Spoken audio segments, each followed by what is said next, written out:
Hello, everybody. Welcome to Quantum's live stream called Live Connections. For those of you who don't know me, I'm Cindy Schwartz. I am a senior group manager with Quantum Management Services, and I am a regular contributor to our YouTube channel. Today, I'm going to be welcoming a co-host. So I'm going to be talking with Aram Kadir from Genvid Technologies.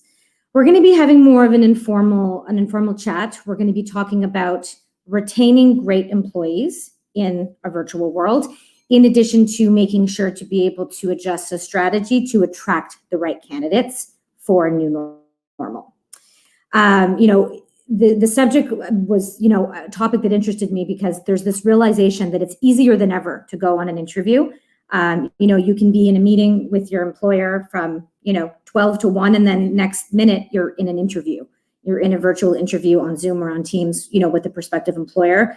So I think it's just, it's making, jobs more, readily accessible for people. It's, much easier than having to, get dressed up and leave work and go for an interview. The other thing that I was thinking about is that it's also really easier to quit. It's easy to resign when you have to resign over a computer and you don't have to see the person face to face. So it got me thinking, about this topic. So I reached out to Aram and we started brainstorming what we thought would be the best considerations to not potentially losing your staff, in addition, like I said, to attracting the best of the best in the market. So the structure of our chat today is going to be broken into 4 parts. So the first part is going to talk about strong communication. The second part is going to be about present leadership. The third section will be about devising a revised recruitment strategy. And the last section that we'll talk about is a detailed long-term onboarding plan that would go beyond like the normal first 2 to 3 weeks. So just to give you a bit of context, my co-host and I were introduced a few years ago by one of my colleagues, Jen. Aram and I just hit it off immediately. We just had similar energy. It really worked. And I had been making a lot of observations, like I said, about what I was seeing in the market. I was curious, and I had these thoughts like from an agency perspective. And I had these thoughts, I'm curious to get into the mind of an HR person and see what they're doing in-house, a company that was still doing well, that was still hiring, that had a plan in place. And then I thought, okay, Aram is such a perfect fit for this. So I reached out to her and then the subject came to life. So without further ado, I'd like to welcome my co-host, Aram from Genvid Technologies. And she'll be joining us. Cindy. Here she is. Hello. Here she comes. Hi, Aram. Welcome. Thank you. Thank you for having me.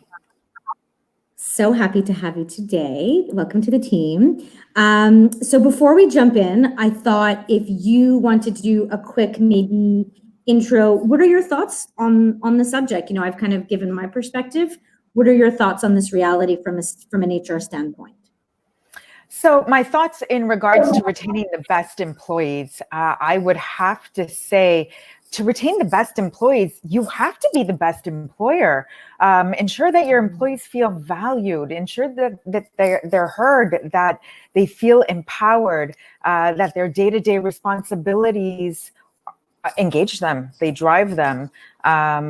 People don't just work for the job itself, they work for an organization, they work for the team, they work for their managers. So for me, it always goes back to, you want to retain the best employees, be the best employer, and make sure your employees feel connected with the organization. I love it. It's amazing. So how would you say that you guys have done this, since, working for, going remote since March? What kind of changes have you done within the organization to make sure that you remain the best employer? Well, first and foremost, we remained connected. We stayed connected. We made sure that our defined work hours were in play, that there are actual core hours that you can actually connect with everyone, and everyone would technically be online to answer questions, to book meetings, whatnot, and continue what rituals we had when we weren't remote, to continue them on a virtual basis. We also remind employees how important their roles are, how how important it is for them to be part of GenVid, and the difference that they make. And the last point that is so gold to me is still have fun at work. We're at GenVid. I'm so proud to say that we're such a dynamic team and a great bunch of people, super smart. And one thing that we always did was have fun at work. We're smiling, we're laughing, we're taking the time to do those happy hours, those game nights, those. We also included now a virtual cafeteria. So, really just bringing that social element as well back to the team. Even though we are all at home, let's try to bring some of our fun rituals with us. Absolutely. That's great. Well, I'm really happy to hear that. I've seen a lot of, changes too within our own organization and within my clients. So I think, we'll jump right into it. So we talked about, I had kind of broken down before you joined us for the viewers. We're going to be breaking into 4 considerations. So we'll start off talking about strong communication.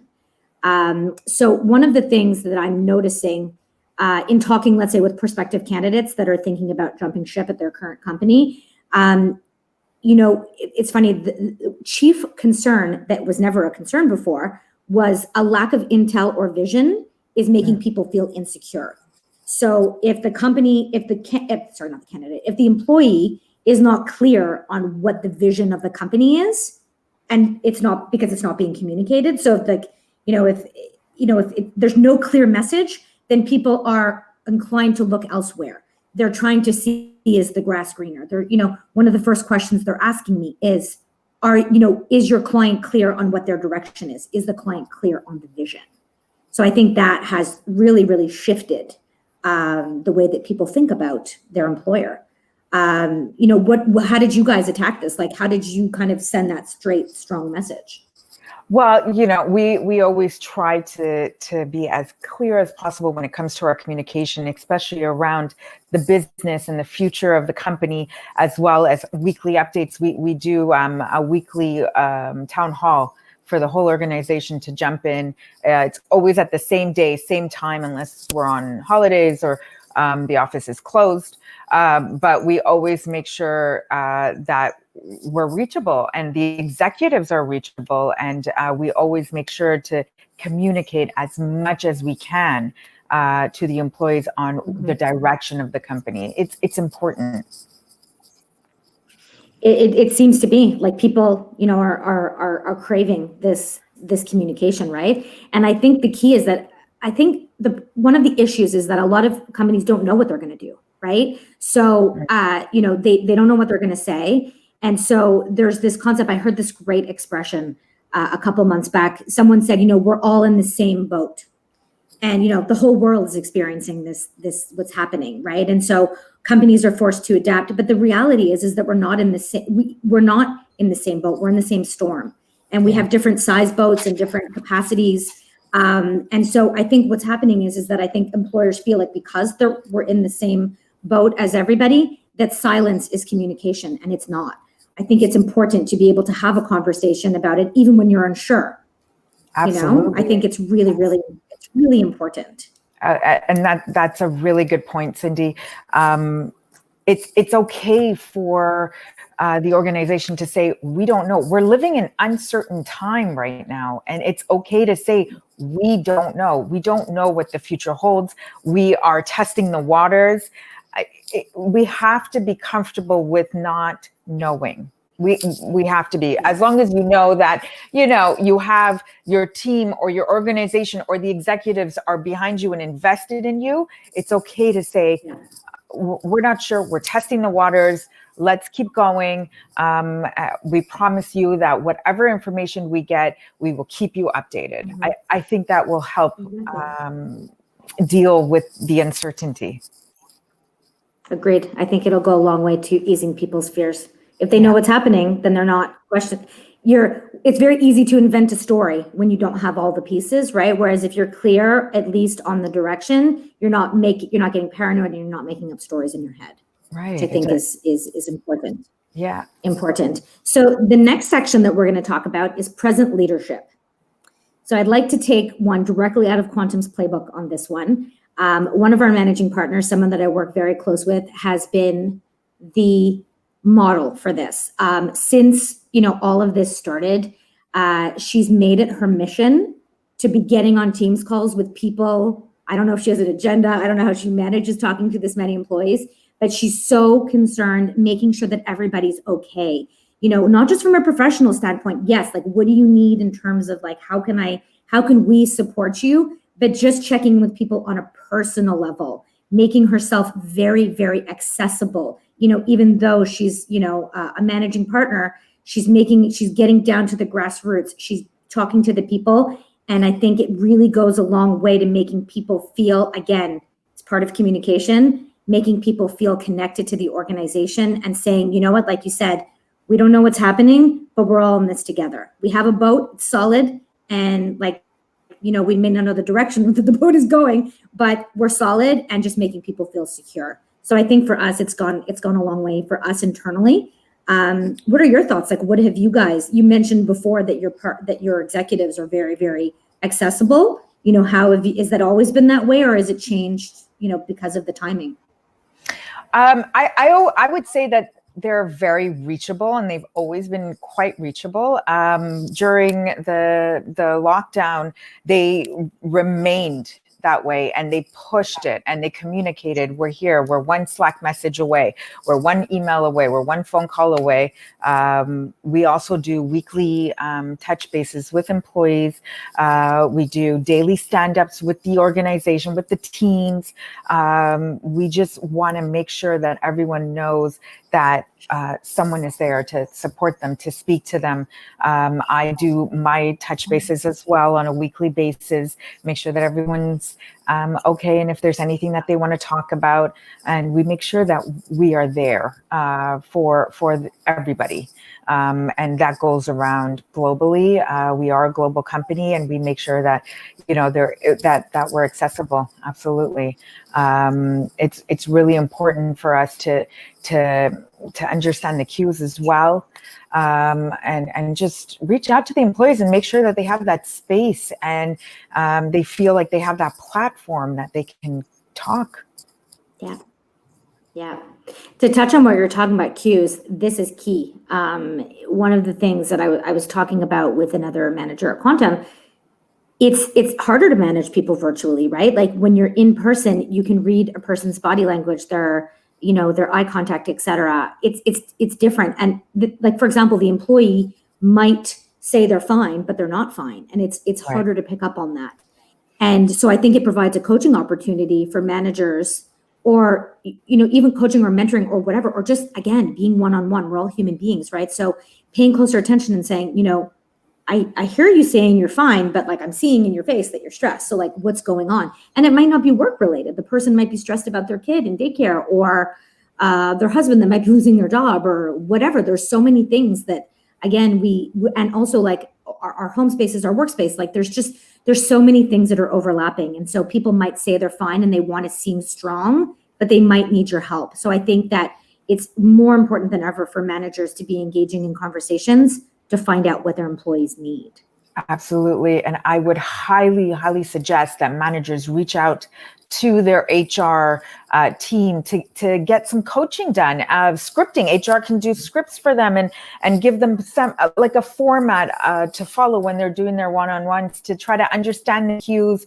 A lot of people are not extroverts or cannot communicate their emotions or their concerns. So you're going to have to work your way around it. But I mean, that's why HR is there. And I would highly suggest that everyone reaches out to their departments, their HR departments, to figure out a way to kind of bring that cohesiveness together, and to bring that collaboration and that communication part of management together.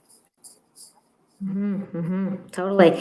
And another part is, like, we're talking about people that are already existing in the company. And then there's also the consideration, we'll talk about onboarding later, but newer people, it's hard. Like, if you're a manager and you've been managing someone for 10 years, you know when something's wrong.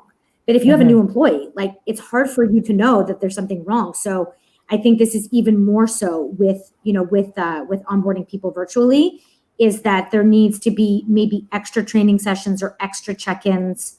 For example, if the company is virtual, maybe you could offer the employee, like if you're allowed to go into the office, maybe let's do a day or a week, or like it's just the two of us or it's just three of us. So it's in a safe environment, but you get to meet the person like face to face and then kind of learn their cues and learn their behavior so that when you go back to being virtual, you're a bit more clear on how to manage them. And another thought, sorry, I'm like stealing the show. I think you wanted to say something. Please go ahead. I was just going to say there's also tools out there for just the virtual setup now. You've got virtual whiteboards, all the meeting platforms. You could do all of that. You just have to do the research and figure out what works best for you. And I know it's a lot of pressure on the managers as well to be like, you have to understand your employees' cues and all that, but it's just to give everyone that platform of a feeling or having the ability to speak and address your concerns. Totally. And I think also it's being very direct, right? So managers asking employees, what do you like? So right. I think there's assumptions that play into this as well. What do you like about this new reality? What do you miss about the old reality? You talked about HR scripting questions, and HR knows how to kind of be, direct but diplomatic with employees. And sometimes, just asking people what they want, again, they feel like they have a voice, and it's also very transparent in the way that you're communicating. Yeah, absolutely. And the employee will feel invested in the company, or the fact that the manager is invested in them, establishing more detailed 30, 60, 90 day and a plan of some sort, just making sure that they're onboarded as best as can be during this time. Absolutely. Okay, so we're going to move on to the next section, which is a strong recruitment strategy. So I'm going to take the lead on this one. Since I've been doing this all day, every day for the last 17 years.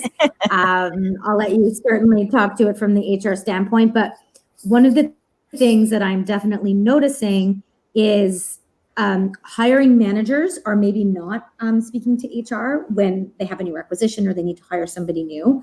I'm getting job descriptions that, were last edited 2 years ago. And I think before that was kind of okay. Jobs didn't change that much, but jobs have changed a lot. Many roles don't have the same reality as they had before. So for example, people are furloughed in certain companies. And so other people had to take on those responsibilities. Is that permanent? Is that temporary? Is it part of the new job? Did, a person that took on furloughed responsibilities then quits and you need to replace them? Is the new person taking on those tasks? Is it going to someone else? So jobs are merging and it's not as obvious as it used to be. So I really feel that job descriptions really need to reflect this new reality. Does the person need new tools? For example, working from home, I had one person that mentioned that the company gave her a laptop, but she was used to working with a laptop and 2 screens. So, what in the recruitment strategy, being transparent from the beginning with prospective candidates, this is our environment. Right now, we're all virtual. We're planning to go back to the office at a certain point. We provide employees with a laptop. We have a $500 budget for chairs, whatever. Every company has a different policy, and that's fine, but just being transparent about the policy so that people know what to expect. What do they need to be trained on? Are there systems that are different when you use them at home? Then maybe it's something that's done face to face, like, in the office. So there's no way to know. So I think the job description needs to be evaluated, and the technology considerations also need to be evaluated. I'm assuming, being a tech company, you guys have made some probably big changes to your hiring structure and to your, I guess, tech setup. Like, so what have you guys been doing since hiring, since March?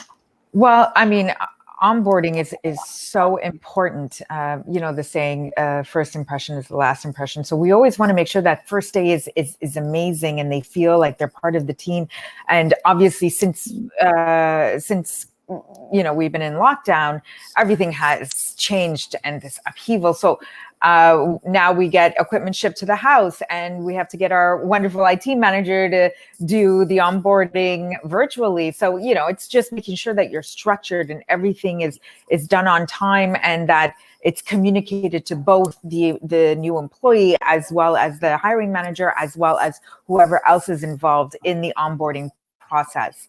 And yes, just to bring it back to your job description, I believe that all job descriptions need to be reviewed now.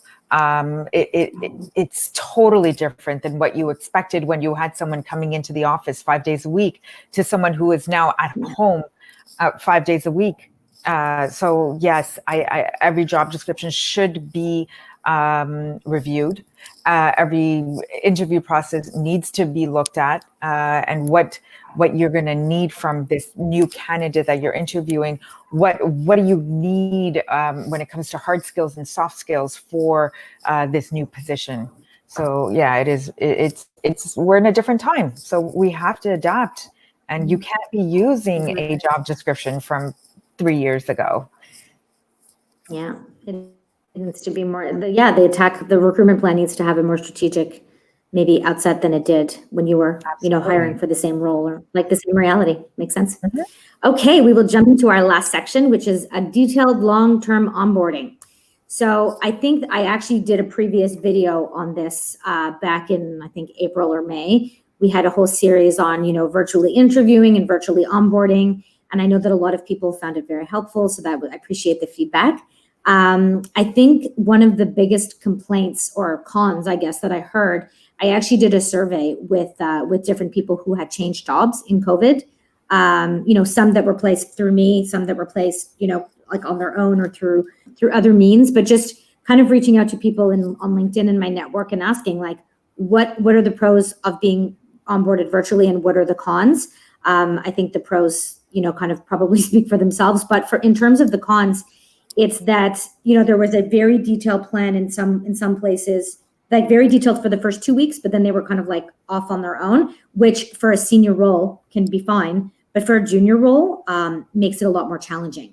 So it's thinking about, before we didn't necessarily plan, not everybody planned beyond 2 weeks or beyond 3 weeks. So I think there needs to be a clear plan up to maybe 4 to 6 weeks, even, again, depending on the level. Because the biggest con that I heard was that, there was a lot of structure in the training, but there's a lot of little things when you're new so for example, when you've been with a company, you take for granted that you know how to intuitively use the proprietary software, that a control C is a control copy, whereas in that software, maybe it's not. Working with French or English tools, there's a lot of considerations. And when you've been using it and you're training someone new, you don't think, oh, it's complicated, but to a new person, it might be. And so apparently when you're new, there's a lot of little questions. I need to know how to do that Control V. I need to know how to access this software. And so you don't always, there's like a fatigue of, you're like, I'm tired of bothering my colleagues to ask them little questions. If it's a big thing, you have a training set up, or, you have that weekly with your manager, this little stuff might not even come up. It's so small and minutia that you might not even realize it. But as a new person, you really need help on these tiny things, and so then there's this balance between feeling as a manager like you want to micromanage your people, but you also want to give them the support that they need continually throughout the day. So I know you and I talked about this, and one of the things that we came up with was, maybe, the employee, for example, has like a to-do list or a notepad, and they take down all the little things that they need. And maybe they have like a twice a day window where there's a manager or a senior team member that's available, like you said, on Slack or on Zoom or on Teams or whatever. And you could just ask like your little, 2-3 questions. If you don't have any, you don't take the time. But if you do, you feel like there's a time attributed every day, especially again, in those 4 to 6 weeks where people don't feel scared, not scared to act, it's not even scared. I think they're just tired of feeling like they need help. And so one of the other things that I talked about with companies was people are scared or feel bad to ask, so then they make mistakes. So I think that a clear, defined time when it's cool to ask questions, so you don't feel like you're bothering, but you're getting the answers that you need, is kind of essential in this new reality, because you can't just reach over and be like, hey, how do I do this? So what if, like, these are kind of what I've observed. Like, what did you guys do to adapt in terms of your onboarding strategy? Well, we make sure that we do the weekly touch bases, or if a manager prefers to do a daily touch base, to make sure that they go ahead and they do that. Like you and I discussed, we did say that maybe the first week, let's say, is twice daily. It could be that it's the team stand up in the morning and you can ask your questions if you're stuck on a certain problem, or there's something going on that you're not sure about and how to approach it. And then you do an evening or a late afternoon touch base with your manager if you have anything to say. I do weekly touch bases with a lot of my colleagues as well. And just even if, for example, this morning I had a touch base with my finance manager, and with her, it was we had maybe 2 topics to talk about. So we didn't take that full 30 minutes that we have, but it took us, let's say 10, 15 minutes, but we still need to align, and not for anything. It's nice to just say hello, and maybe we'll crack a joke here and there, and then that's it. Right. So it's really important to have that space, to feel like, oh, I can ask this question at the end of my day. So I'm going to make sure that I jot it down. You have to feel like the employee needs to feel like you're invested in them, and that they're not bothering you. That's not fair to a new employee. To invest in the employee's future and their growth. It also helps them learn the culture of the company. And I'm a big ambassador and big believer in company culture. And it helps them kind of get ramped up when it comes to the company culture, when they're touching base with their manager, their colleagues, and whatever you think is important will be communicated to the new employees if you do these constant touch bases.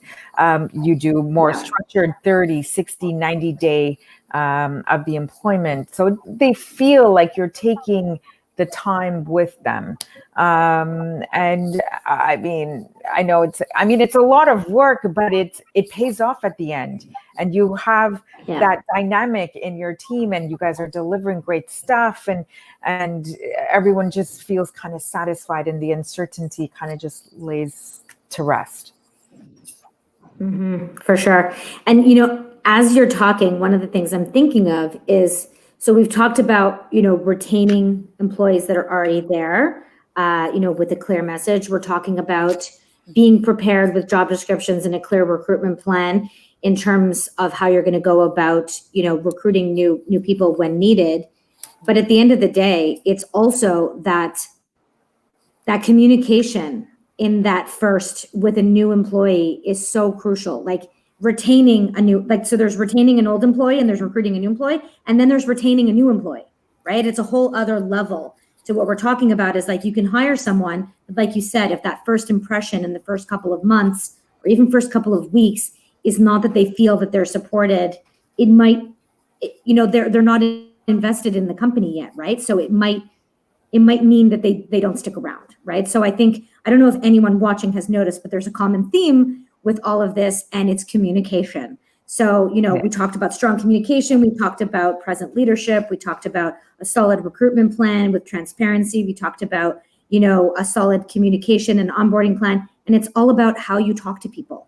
And I think that if people feel heard, and I think that if people feel like they have a voice, and that companies, are really putting themselves out there to be, like you said, the best of the best, the way to do that is to have clear communication.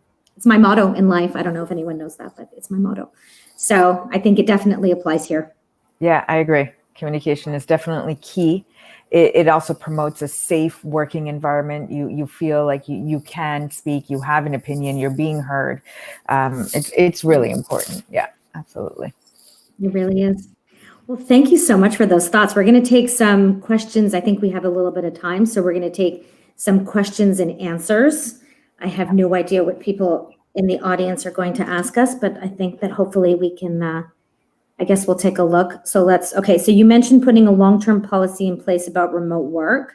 What kind of policies are you seeing companies adopting? Full remote, 1 day a week, alternating week. Oh, interesting. Okay, well, if you want, Aram, I can kind of talk about what I've seen with different clients, and then if you want to chime in on what you guys are up to.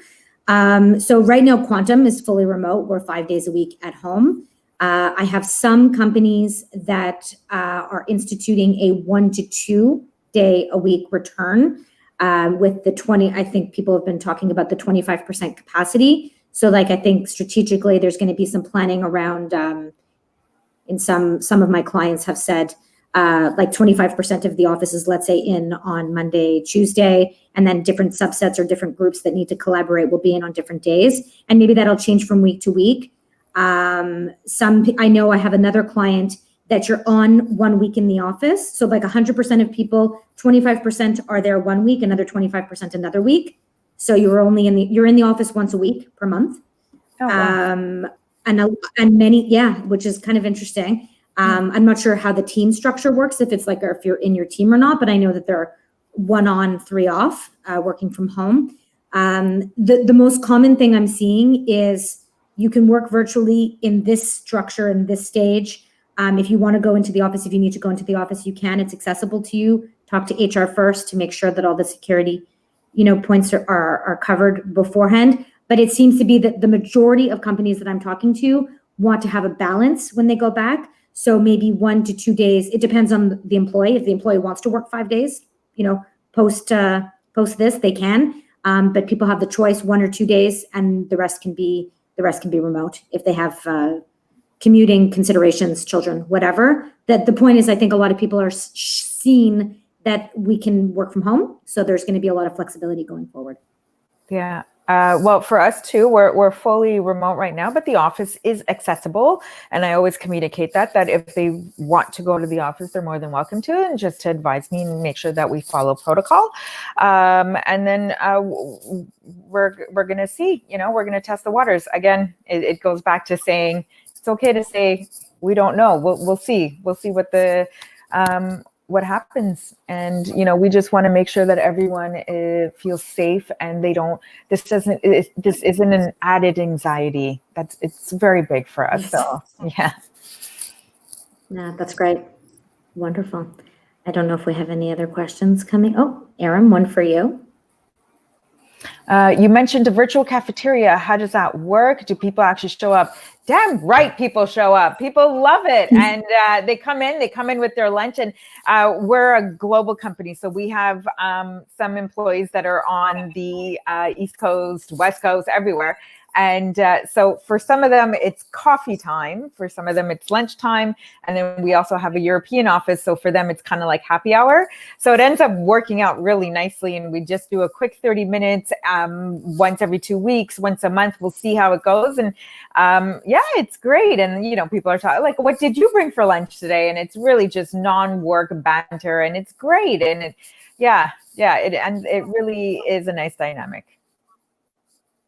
I think it gives people the opportunity to interact with colleagues they might not have before. Yeah, exactly. I would think, right? Yeah, like, sorry, you're not normally having lunch with someone no worries. Normally you're not having, virtual lunch with someone in Germany, so yeah. I think I know for us internally, we don't have a virtual cafeteria. Maybe we'll do one now, but, just working on Teams has changed the dynamic completely.